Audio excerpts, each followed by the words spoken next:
Karen barges into my house at 3 a.m. with her toddler and smashes my TV. So I kick them both out on the street. Here's what happened. Subscribe to Am I the Jerk on YouTube and hit the bell for notifications. Buckle up everyone, cause this is a bumpy ride. Okay, so I was chilling in my living room around 3 a.m. playing some video games. My parents are out of town visiting some friends and I decided to stay home, house to myself and all. So here I am in nothing but my bra and panties when there's a knock at the door. WTF, I think to myself. So I scramble to get my clothes on and I answer the door. It was a family acquaintance with her already whiny little brat. She's also visibly pregnant and we'll get to why that part is important later. For the sake of the story, I'm gonna refer to her as Karen and the brat as the brat. Hey Karen, what's going on? My car broke down and tow company can't come get my car until tomorrow. Do you think me and the brat can crash here tonight? Sure, you guys can sleep in the living room. So I let them in. You want anything to eat or drink? Coffee if it's not any trouble. Sure, no problem. So I go to make some coffee when I see the brat picking up my controller. Hey little guy, please put that down. Oh, can't he play a game? No, I'm in the middle of something, plus he wouldn't know how to play the type of game. But he really wants to, don't you, brat? I want to play. No, you can't play. I want to play. I want to play. I want to play. Ah! And he then proceeds to throw the controller at the TV, shattering the screen. What the heck? I rush over to the TV. Hey, don't you swear at my child. You just let him destroy my TV like this. You're the one who didn't let him play the video game. I said no, and you have to teach your brat that he isn't owed anything. How dare you? Just wait until I tell your mother about how you treated him. You'll make a terrible mom. I'm not having kids, but if I did, I wouldn't let them be spoiled little jerks like Brat. You're being the brat right now. Just get a new TV and quit whining. Yeah, I'll get a new TV with the money you pay me for the broken TV. What? But you're the one who instigated little brat. You know what? Just get out of my house. And you and your brat are no longer welcome in my home. What's wrong with you? I'm pregnant and have a toddler and nowhere to go. You can't just kick out a stranded pregnant mother and her toddler at 3 a.m. in the cold. Oh, yes, I can, you insufferable witch. Now get the heck out of my house before I call the cops. Her picking her brat up and heading towards the door. Just wait until I tell your mother about this. Hey, I'll gladly tell her about what Brat did to the TV and that you refused to pay for it. You'll regret this. She then leaves. The next morning, I called my parents and explained what happened. They were very understanding because I was never raised to be a spoiled little jerk. And Karen got an earful from my mom that if she didn't pay us back for the TV, we'd take her to small claims. She tried to play the oh woe is me single pregnant mother blah blah blah crap, but it didn't work. And she forked over the $500 for the new TV and we cut off contact with that jerk. Okay, starting from the top, showing up at 3 a.m. is kinda crazy, especially without any kind of forewarning. But I get it, there was an emergency, you needed to come by, you needed a place to crash. No problem. Our original poster understood too and was willing to let them sleep on the couch. But you have to have control of your kid. You're in another person's house. They can't just do whatever they like. And when your kid throws a freaking tantrum and breaks something in the house that you're a guest in, you pay to replace it. Our poster did not instigate your kid by saying they couldn't play. It's not a game that's for them. Not everything is for them. They need to learn that. And it sounds like you really need to teach it. Entitled jerk insults my staff in front of me without knowing that I'm the head nurse. Some quick background. I'm a charge nurse in a medical unit. I'm a 32-year-old guy with a tidy ginger beard. I wear a striped gray and white tunic. The RNs wear a white tunic. Students wear a white tunic that has the name of the college they attend in big letters. All of us carry identification and lanyards that have our job titles on them. I'm walking around the unit checking to see if everyone is okay and nobody drowning in their patient caseload. Student nurse and resident nurse are looking after patient X, who had come in with delirium due to a UTI. She was convinced there were intruders in her attic and had fallen trying to climb up to confront them. She's kinda badass. I see the patient's son, aka Angry Man, accosting student nurse with some forms in his hand, repeating, "Just sign them! Just sign them!" RN tells me that he's been asking everyone to sign these forms to get his mother sectioned under the Mental Health Act. I decided to rescue student nurse who is on her first ever hospital rotation and is obviously uncomfortable. Hi sir, you're interested in getting your mother sectioned? Well, that's a psychiatrist or gerontologist decision, so none of the nurses here are going to be able to sign that for you. If you want, I can point you in the direction of the medical secretaries who can arrange an appointment for you. Well, if they can't sign this, then what about these? Brandishing forms for long-term nursing home facilities. Okay, so your mother would have to consent to long-term care, unless she's deemed to not have capacity to make decisions for herself. Again, this is a decision for gerontologists or psychiatrists, so I can show you the way to the secretaries. Well, at least someone knows what they're talking about here. The nurses here are useless. It took this guy to tell me what I need to know. Are you like a medical person or? Yes, actually, I'm the nurse in charge of this unit. I don't appreciate your comments about my staff, especially since you were browbeating a student nurse when I first saw you. It's probably best if you stopped raising your voice and went to speak to the secretaries. He apologized profusely and began to walk away, but I just needed to know. Just out of curiosity, who did you think I was when I started talking to you? I don't know, a plumber or something? Cue uproarious laughter from resident nurse and student nurse. It turned into a running joke that when there's a complaint or an issue, the nurses in the unit tell me, "We need the plumber in room 2. I'm sorry, why did this guy think that the plumber would have the solution to his problems? Like, of all people in the building, the plumber knows where to go. It really goes to show what kind of people he puts value in. It honestly sounded like he was getting upset because he was trying to dump his mom on someone else's hands, and no one was going to cooperate with him. Honestly, just sounds like a jerk all around.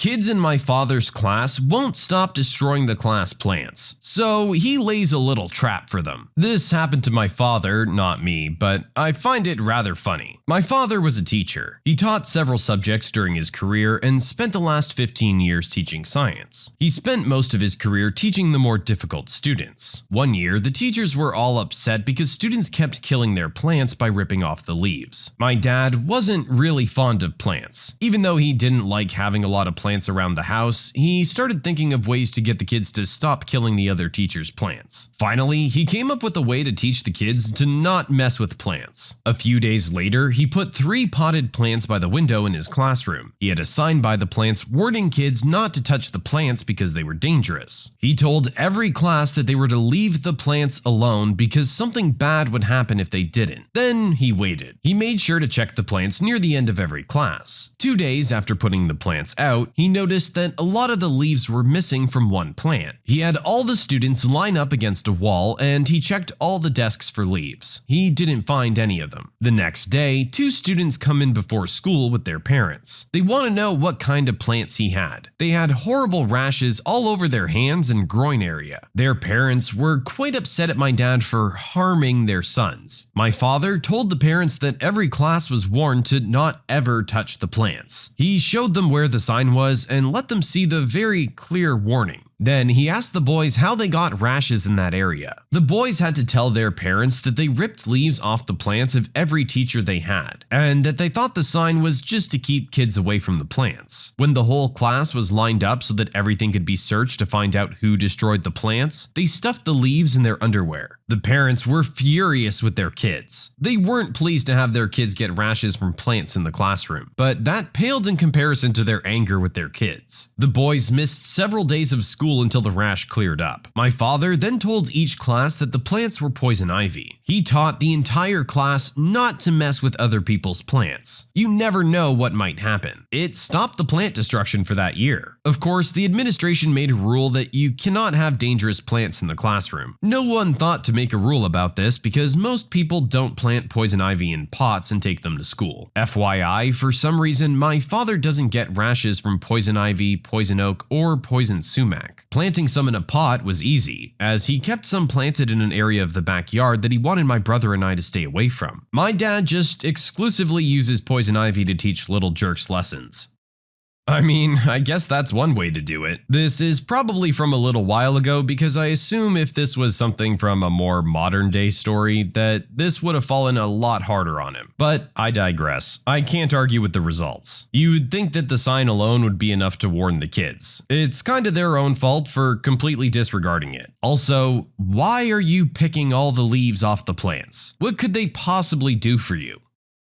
Police officer thinks I'm trying to rob the pizza place that I work at. Some time ago, probably around 2010, I worked for a pizza franchise. There was a manager on vacation at a location I didn't work, so I was asked to fill in for them on my regular days off. The franchisee found out that I would be working at that store and asked me on the second day I was working there to do a full audit of the store because she was suspicious people were giving her incorrect numbers. So because this audit took a while, I was leaving the pizza place at 2 a.m. And another important detail is I didn't have a key to the front of the place, only to the back. So I parked behind the store, left, locked the back door, and started to drive off. When I got to the exit of the parking lot, there was a sheriff car going 3 to 5 miles per hour in the right turn lane that turned into the place I was working. He was going so slow, I had enough time to consider pulling in front of him several times, but I decided to just sit there thinking maybe he's on his computer, and as soon as I pull out, he'll zip to full speed. This sheriff car turns right into the parking lot I'm pulling out of. I pull out and see the sheriff car turn around in the parking lot and get right behind me. He turned on his red and blue lights right as we were getting to a McDonald's. I was like, why? I go into McDonald's and pull into the first available parking space, turn my dome light on, and roll down the window. The guy comes up to me shouting, "What were you doing in that parking lot?" I pointed to the pizza company logo on my shirt. The guy, a little nicer, "Oh, people have been robbing other businesses in that strip mall. Sorry to do that." I thanked the jerk for considering our safety and then went on my way. Okay, I get that there's been some stuff going on in the area, but you can't just approach the person like that. This guy was going 100% aggressive right out the gate apparently, and only pulled back when the guy had clear evidence that he worked at the place. You gotta at least give people a chance. You can't just assume the worst. Maybe they just pulled in there because they had to stop for a second. They had an emergency, they had to take a call, and had to park in the parking lot. Not really a good reason to just run up on them screaming, now is it?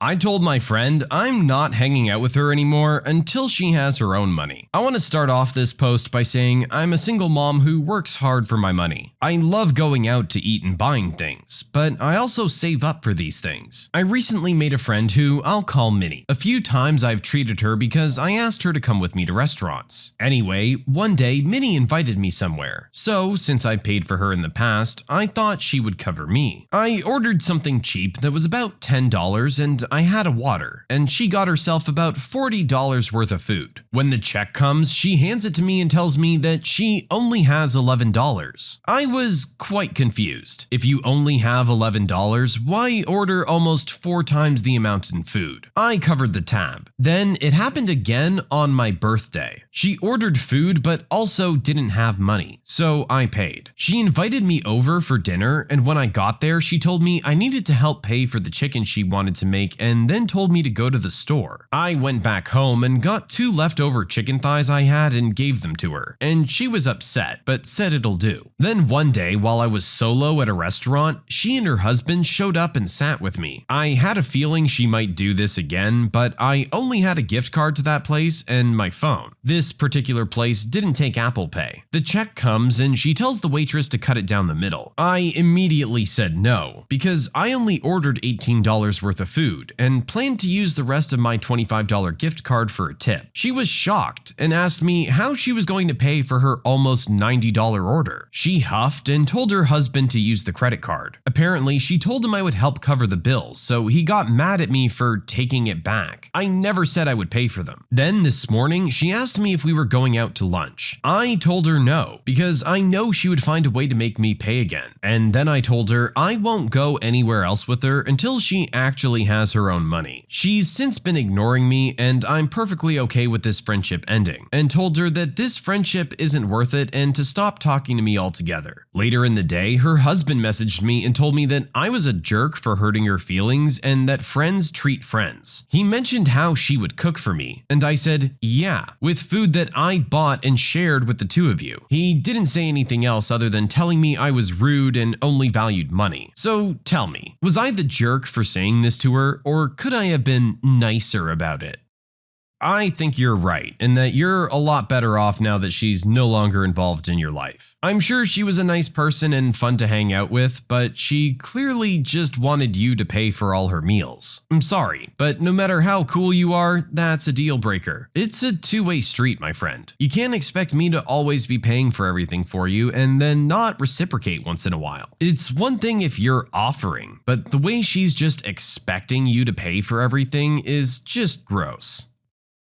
I made my 70-year-old father cry on his birthday by telling him the truth. My dad used to be abusive. It got so bad that my mom and him lost custody of us. After that, my grandparents adopted all 5 of us, and my mom left my dad after getting an ultimatum from my grandparents, and life kind of just went on. Fast forward to today, 13 years later. I'm 25, and I'm disappointed to say that after my grandparents died, my mom went back to my dad. All of my siblings also reconnected with him and say he changed completely, although most are not close to him. From what I heard, after losing his family, he finally got mental help and was diagnosed with severe PTSD, he is an army vet, and bipolar disorder. He spent the better part of a decade getting professional help, and it looks like it worked. Now my brother and mom are guilt-tripping me into talking to him. They constantly tell me how he was mentally unwell, and to give him a second chance, since he misses me and wants to make things right. But I don't really want to. I'm glad everyone's happy, but I just don't want to put myself through all that. I've lived 13 years without him, and don't want to have any contact with him ever again. I live on my own, so they can't really do anything about it. They're basically saying that he wants to be absolved of his past, and by not wanting to talk to him and living in the past, I'm making an old man's life miserable since his sins are following him. They keep saying he just wants to hear my voice. I still ain't budging, cause I feel like he gave away that right a long time ago. Recently it was my dad's 70th birthday, and they invited me. I said no, but apparently they made up some convoluted story that I was on a vacation abroad and sent a photo of me and my boyfriend with a text saying, "Happy 70th birthday, Dad, love original poster," to my dad. Apparently he loved it and started brainstorming ideas where to meet with me to talk after I get back from my trip. My sister was present and texted me what had happened. I got so mad that I called my brother, told him to put me on speaker, and told everyone at the birthday that I didn't send that message and don't want anything to do with my father, then hung up. I got missed calls from my brother and later texts calling me heartless and asking me if I'm proud of myself for making a 70-year-old man cry on his birthday. He also called me vindictive and childish for living in the past. I said what my wishes were and that they didn't respect them. They made him cry, not me. Now all my extended relatives think I'm a huge jerk, even though the rest of my siblings support me. So I don't know what to make out of all this. I just want my wishes to be respected, and I don't really think that jerk getting therapy can really wipe away abusing his family for over 2 decades.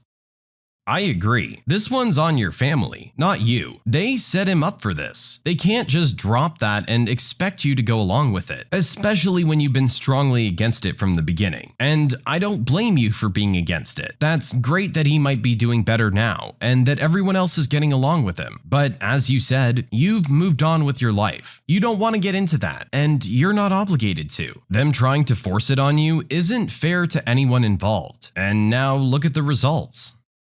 When you subscribe, make sure to hit the bell to turn on notifications. Put the playlist on in the background to finish listening to all the stories, linked at the top of the description. And if you like Am I the Jerk, give Am I the Genius a shot, linked in the description as well. Either way, thanks a lot for watching, and we'll see you guys next time.